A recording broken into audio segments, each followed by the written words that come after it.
Imagina só, acordar amanhã, pegar o celular e vir uma notificação dizendo que o limite do seu cartão de crédito simplesmente dobrou. Nossa, é o sonho de muita gente, né? Exatamente. Um dinheiro que não foi pedido, um formulário que não foi preenchido nem nada, é apenas uma máquina decidindo ali do nada que existe confiança. Uhum, de forma totalmente passiva. Pois é. Agora, imagina o outro lado da moeda. Usar o mesmo banco por 3 anos, pagar absolutamente tudo em dia, nunca atrasar um boleto sequer e, ter um pedido de crédito negado por uma tela muda. É um balde de água fria e seco, né? Sem explicação. É exatamente isso que acontece quando a gente terceiriza a complexa dinâmica da confiança humana para uma inteligência artificial silenciosa. E o nosso mergulho profundo de hoje vai dissecar justamente as engrenagens dessa realidade. Com certeza. É um tema que mexe com o bolso e com a cabeça de todo mundo. Sim. A nossa missão hoje é analisar um artigo bem provocativo publicado agora, em março de 2026, pelo Lito. Ele é o correspondente no Brasil para a House of Seven International.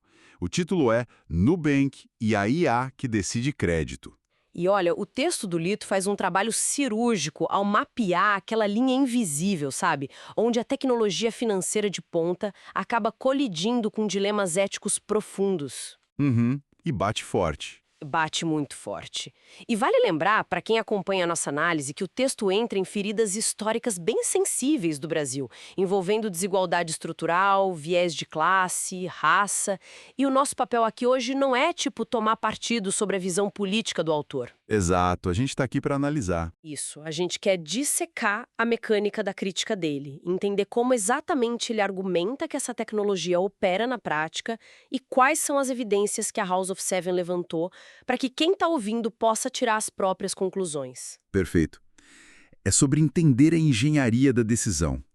O artigo lança uma premissa central que ancora basicamente toda a discussão quando um algoritmo decide de forma autônoma quem merece crédito e quem não merece. Quem está na prática escrevendo as regras dessa confiança. Essa é a pergunta de US$ 1.000.000. E o texto traz isso para a realidade de um jeito muito palpável, saindo daquele nível abstrato de código e indo direto para o impacto real na vida de duas pessoas em São Paulo. E esse contraste inicial que ele faz é brutal. De um lado da cidade, ali em Pinheiros, um bairro de classe média alta, o Lito apresenta o caso do Lucas, de 28 anos. Que é aquele cenário do limite dobrado que eu acabei de mencionar, né? Exatamente ele. O limite do Lucas saltou de 8 para 15 mil reais, de forma totalmente passiva. A mensagem do aplicativo basicamente dizia algo como: analisamos o seu comportamento e a decisão é liberar mais dinheiro. Tipo um presente surpresa do algoritmo. E aí, do outro lado da cidade, no Capão Redondo, na periferia, a gente tem a Fernanda. A vendedora ambulante. Isso, ela tem 34 anos, é ambulante, e o histórico dela com o banco é impecável. São 3 anos de conta ativa, os pagamentos todos rigorosamente em dia, mas a notificação que ela recebe é uma recusa daquelas bem secas. Não foi possível aprovar a sua solicitação. Certo, vamos desempacotar isso. Porque a frustração aqui vai muito além de um simples não, sabe? Com certeza. A dor maior não é só a recusa. É escuridão total do processo. A Fernanda não faz a menor ideia de quais critérios a reprovaram. E se a gente for ver, o Lucas também não sabe quais variáveis operaram a favor dele. Eles estão totalmente no escuro. Nenhum dos dois sabe quais pontos de dados essa inteligência artificial cruzou para chegar a vereditos tão extremos. E o diagnóstico principal do artigo começa justamente nessa opacidade toda. O sistema de IA opera como uma verdadeira caixa preta. Literalmente uma caixa fechada. Sim. Na ciência da computação, quando a gente fala de redes neurais profundas, muitas vezes, nem os próprios programadores conseguem rastrear o caminho exato que o algoritmo fez para tomar uma decisão específica. Caramba, nem quem criou o código? Muitas vezes não. A máquina analisa milhares de variáveis simultâneas, desde o horário exato em que a pessoa abre o aplicativo até o padrão de gastos miúdos na padaria. E aí ela cospe um resultado binário, sim ou não. Para quem é cliente, não existe um campo detalhando os motivos. Não tem espaço para recurso, sabe? Olha, é como se o sistema financeiro tivesse contratado um segurança de balada invisível. Nossa, boa analogia. Ele libera a entrada para a área VIP para algumas pessoas e barra outras logo ali na porta.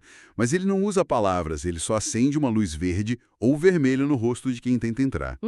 E ninguém que está na fila tem a menor ideia de quais são as regras de vestimenta que ele está exigindo. E, pegando o que você falou sobre os programadores, talvez o próprio dono da balada não saiba explicar a regra matemática que reprovou um candidato. Ele só sabe que o segurança funciona e que isso gera lucro para casa. Perfeita assimetria de poder que o Lito detalha no texto. E aí levanta uma pergunta imediata, né? Se esse sistema barra pessoas com um histórico de bom pagamento, por que uma instituição financeira confiaria tão cegamente nessa arquitetura? É o que não quer calar. E o autor responde a isso cruzando o comportamento do algoritmo com uma estratégia de negócio em macro escala. A resposta está puramente nos balanços financeiros da empresa. E os dados do primeiro trimestre de 2026 trazidos no artigo são monumentais, né? Fica muito evidente que essa IA não é só tipo um experimentozinho isolado do departamento de inovação. Ela é um motor principal da empresa. O coração do negócio. Exato. A inadimplência está caindo e a receita líquida de juros avançou, olha só isso, impressionante 55% ao ano. O que isso significa na prática em volume de dinheiro real? Trimestre de 2025. Bilhões? Nossa. Sim, bilhões de dólares. E a margem líquida ajustada alcançou 10,5%. Para quem acompanha o mercado financeiro, esses são índices de eficiência implacáveis, não tem como contestar o número. E o texto faz questão de explicar o mecanismo por trás disso. A IA reduz drasticamente o custo de aquisição de clientes e faz uma microsegmentação do risco de crédito que um ser humano seria totalmente incapaz de calcular. Ah, entendi. O algoritmo descobre exatamente o limite máximo de juros que um perfil específico aceita pagar antes de, sei lá, cancelar a conta ou dar um calote. É uma máquina gigante de otimização de margens. Espera um pouco, para sustentar esse nível de microsegmentação em tempo real, ainda mais com dezenas de milhões de clientes, é necessário uma infraestrutura de processamento absurda, certo? O artigo menciona a absorção da equipe da Dex Labs. Como que isso se encaixa nessa engrenagem toda? Então, a Dex Labs não era uma startup qualquer no mercado. O foco deles era puramente engenharia de dados e infraestrutura em nuvem. Tudo altamente otimizado para inteligência artificial. Especialistas no assunto. Totalmente. O artigo argumenta que essa aquisição foi, tipo, a peça que faltava para consolidar a transição da empresa para o modelo AI First. Que é colocar a IA em primeiro lugar em tudo. A capacidade de processar o comportamento financeiro de milhões de pessoas em frações de segundo, ajustando limites e taxas de forma hiperdinâmica. E aí a gente chega no grande anúncio de março de 2026. A entrada oficial na FEBRABAN, a Federação Brasileira de Bancos. É aqui que o artigo faz um contraponto muito nítido. Porque, de um lado, a gente tem a narrativa de relações públicas, né? Que fala muito sobre inclusão, fluidez, open finance, que, para contextualizar quem está ouvindo, open finance é aquela ideia de que o cliente é dono dos próprios dados e pode levar eles livremente entre instituições. Sim, a ideia de portabilidade total. Isso. E também tem aquele discurso do Banking as a Service, que é fornecer a infraestrutura bancária como se fosse um serviço tecnológico invisível para outras empresas. Mas a realidade de sentar na mesa da FEBRABAN parece apontar para uma consolidação muito mais tradicional. O que é fascinante aqui é justamente esse contraste estratégico que o autor levanta. Fazer parte da FEBRABAN significa sentar na mesma mesa do establishment financeiro do país. Dos bancões antigos. Gigantes. Significa operar na prática com o peso e a influência de uma licença bancária completa, podendo ditar os rumos regulatórios da economia junto com bancos que estão aí há mais de um século. O artigo mostra como essa movimentação alinha a empresa ao mesmíssimo centro de poder que ela inicialmente criticava e contestava. Aqui é que a coisa fica realmente interessante. Porque vamos recapitular a origem da fintech. A grande promessa fundadora era ser a nêmesis da burocracia bancária, certo? O antibanco. Exatamente. Era o fim da porta giratória, o fim daquela avaliação super arcaica, onde o gerente da agência olhava para o CEP do cliente, dava uma olhada para a roupa da pessoa e ali mesmo definia o teto financeiro dela.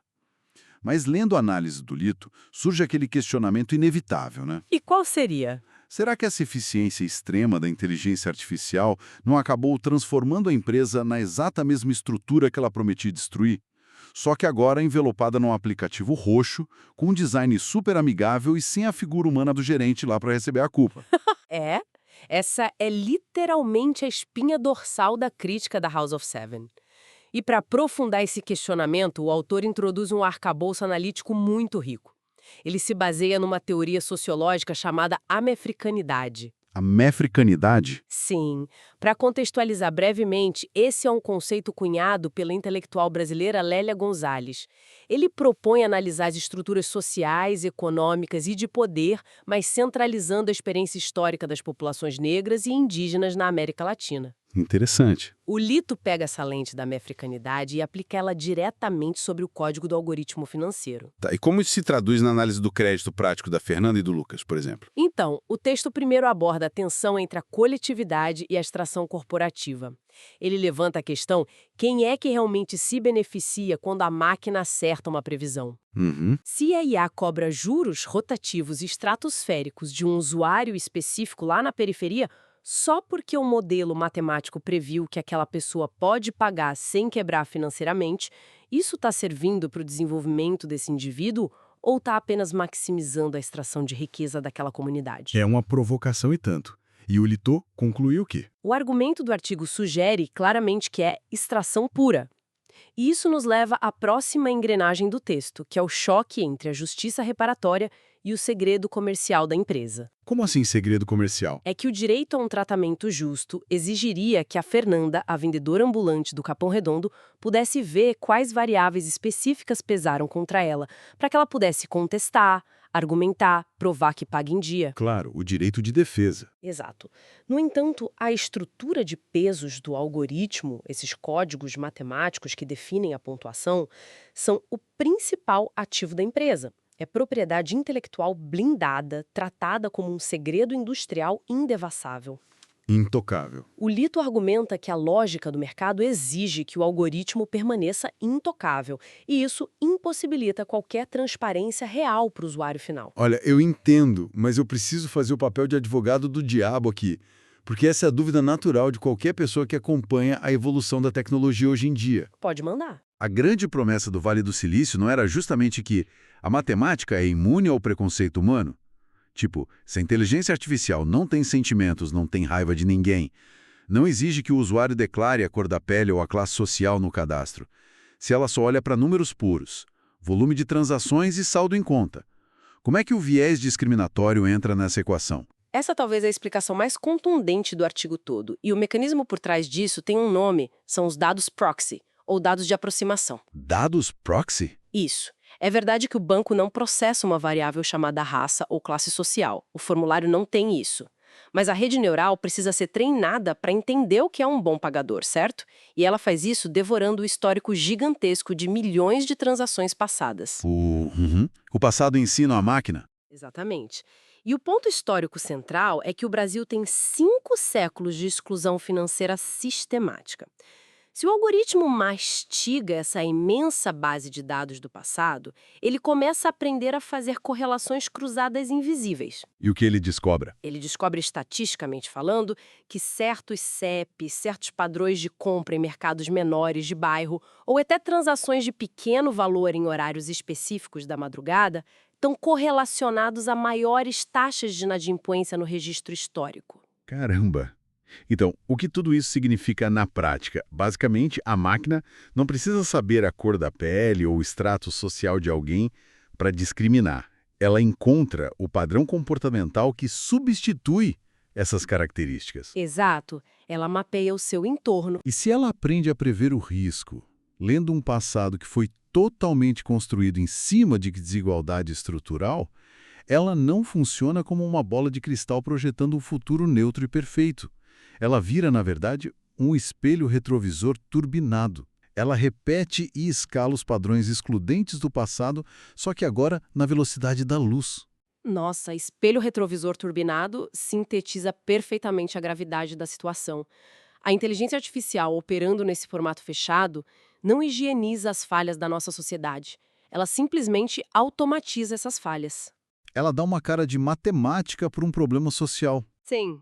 Ela empacota o viés histórico sob aquele verniz brilhante da neutralidade tecnológica. Quando o sistema nega o crédito para Fernanda, a lente da americanidade proposta pelo Lito defende que ela não está sendo avaliada pelo esforço individual dela dos últimos 3 anos pagando tudo em dia. Ela está sofrendo um impacto estatístico de gerações de exclusão geográfica e econômica. Que agora virou um cálculo frio que não pode ser contestado de jeito nenhum. E é isso que torna o cenário incrivelmente frustrante. Porque se fosse um gerente de agência preconceituoso lá do século XX, existiria, ao menos na teoria, a possibilidade de contestar. Você podia fazer um escândalo na agência. Sim, ou escalar para uma ouvidoria, levar os recibos de renda informal na mesa dele e esfregar na cara dele. Com a IA, a autoridade é totalmente difusa e intocável. O desenvolvedor diz que foi a rede neural que encontrou a correlação matemática, a diretoria diz que confia nos dados de engenharia e o cliente fica lá isolado olhando para a luz vermelha na tela do celular. A responsabilidade humana simplesmente evapora no processo, né? Não tem um culpado. Até evapora. E o Lito engloba essa constatação no pilar final da análise dele, questionando o próprio conceito de bem viver. Ele pergunta: a infraestrutura financeira contemporânea, com toda essa tecnologia de ponta, está sendo desenhada para promover a estabilidade da coletividade ou apenas para criar um funil de extração hipereficiente que concentra capital no topo? Olha, ouvindo essa dissecação toda, a sensação é de um determinismo tecnológico muito sufocante, sabe? Parece que toda vez que a gente aplica processamento de dados em grande escala, o resultado inevitável é a exclusão. Dá essa sensação mesmo. Mas, diante desse diagnóstico da House of Seth, de que essa IA atua como uma ferramenta extrativa, existe alguma prova real no Brasil de hoje de que a tecnologia financeira, em grande escala, pode tomar um rumo diferente? Tipo, existe algum exemplo que não opere nessa lógica fechada que penaliza a base da pirâmide? O texto é muito perspicaz em não deixar essa lacuna aberta. O Lito encerra a argumentação dele introduzindo um contraponto massivo e que é familiar para qualquer pessoa no país: o Pix. Ah, claro. O Pix mudou tudo. Ele eleva o Pix como o precedente definitivo de como a arquitetura de uma tecnologia dita o resultado social dela. A diferença crucial, segundo o autor, é que o Pix foi desenhado desde o princípio como uma infraestrutura pública. E o impacto desse desenho público foi absurdamente transformador, né? Em pouquíssimo tempo, milhões de trabalhadores que operavam totalmente à margem do sistema, os desbancarizados, os pequenos feirantes, a própria Fernanda da nossa história inicial, todos eles entraram de cabeça na economia digital. Sim, e sem pagar pedágio por isso. Exato, entraram sem precisar pagar aquelas taxas de transferência absurdas como os antigos TEDs e DOCs que os bancos tradicionais cobravam e que serviam como uma barreira de entrada real para quem tinha pouco dinheiro. Foi uma democratização de acesso que o mercado privado, operando sozinho, dificilmente entregaria naturalmente. E se a gente conectar o precedente do Pix ao panorama do mercado de crédito que foi desenhado no artigo, a grande indagação é sobre qual vai ser a arquitetura do futuro. Tecnologias como o Open Finance ou a própria IA de crédito poderiam, em teoria, trilhar um caminho bem semelhante ao do Pix, funcionando como infraestruturas abertas voltadas para a inclusão real e para o fomento do poder de compra coletivo. Em teoria, sim, mas a análise dos balanços financeiros corporativos que a gente viu mostra que não é bem esse o caminho que a indústria está escolhendo trilhar. E é exatamente aí que o autor bate o martelo. A conclusão do Lito é que no cenário atual das grandes fintechs, onde a diretriz central do algoritmo é maximizar margens de lucro, aprovando exclusivamente os perfis que o modelo estatístico define como seguros e negando crédito à margem se baseando em proxies históricos, não há nenhuma revolução verdadeira acontecendo. É só mais do mesmo. O que existe é um refinamento extremo da exclusão bancária clássica. A instituição apenas se tornou letalmente eficiente. E o texto crava que eficiência tecnológica, quando desprovida de transparência e de justiça social, é apenas extração disfarçada. Sabe, eu acho que a sacada genial desse texto é desmistificar a máquina para quem lê. A diferença entre uma tecnologia desenhada para incluir e uma tecnologia programada para extrair riqueza não está, escrita magicamente na linguagem de programação. De forma alguma. A matemática não tem moral, né? Exato. A matemática em si não é boa nem má. A diferença reside unicamente na intenção de quem comissionou aquele código lá no começo. O que define o impacto social da IA é a resposta à pergunta quem está ocupando a cadeira na diretoria ou a cadeira na Federação dos Bancos no momento exato em que os parâmetros do que é confiável e do que é arriscado são digitados no sistema pela primeira vez. Isso desmonta completamente a narrativa de que a tecnologia é uma força incontrolável da natureza. O sucesso da empresa é indiscutível. Gerar 2,8 bilhões de dólares em receita trimestral utilizando engenharia preditiva não é uma anomalia, não é uma falha do sistema. É o sistema funcionando perfeitamente como foi projetado. Exatamente. É um modelo corporativo operando no auge da sua capacidade. A House of Seven apenas nos obriga a olhar para a sombra projetada por esse sucesso de mercado. É a constatação de um triunfo arquitetado sobre decisões opacas. Bom, para consolidar tudo que a gente desempacotou aqui hoje, de um lado do ringue analítico, temos a prova definitiva de que o uso massivo de inteligência artificial aplicada ao crédito resultou num sucesso financeiro assustador. Uma redução drástica na inadimplência, otimização operacional de altíssimo nível e a entrada no seleto clube das maiores forças bancárias do país. E no outro lado da balança, temos a exposição metódica desse custo humano invisível que sustenta essa mesma otimização. O artigo levanta um alerta severo sobre o perigo ético de dependermos de algoritmos intocáveis. Algoritmos que, na busca frenética por eficiência e lucro, utilizam dados de aproximação que perpetuam abismos sociais seculares. É um ecossistema que penaliza a população vulnerável usando a desculpa de que o sistema é imune a falhas humanas. E isso comprova porque esse nível de escrutínio sobre o mundo tech é tão vital para quem nos ouve agora. Não é necessário ser um engenheiro de software de ponta ou um analista financeiro corporativo para sentir o peso dessa mudança sísmica. Nesse exato segundo, rotinas silenciosas de código estão calculando, ajustando e sentenciando o poder de compra de dezenas de milhões de cidadãos. É um tribunal financeiro contínuo, né? Sim, é um tribunal onde as testemunhas são os seus metadados, as suas transações, e os juízes se recusam a publicar as sentenças para você ler. O perigo real não é a inteligência artificial assumir o controle como naqueles filmes do Exterminador do Futuro, mas sim a nossa sociedade abdicar do controle, aceitando pacificamente que caixas pretas corporativas redefinam os limites do acesso econômico de todo mundo sem nenhuma regulamentação transparente. É assustador, e isso pavimenta o caminho para um pensamento final que reverbera de forma muito mais ampla do que o limite de um simples aplicativo de banco. Presta atenção nisso.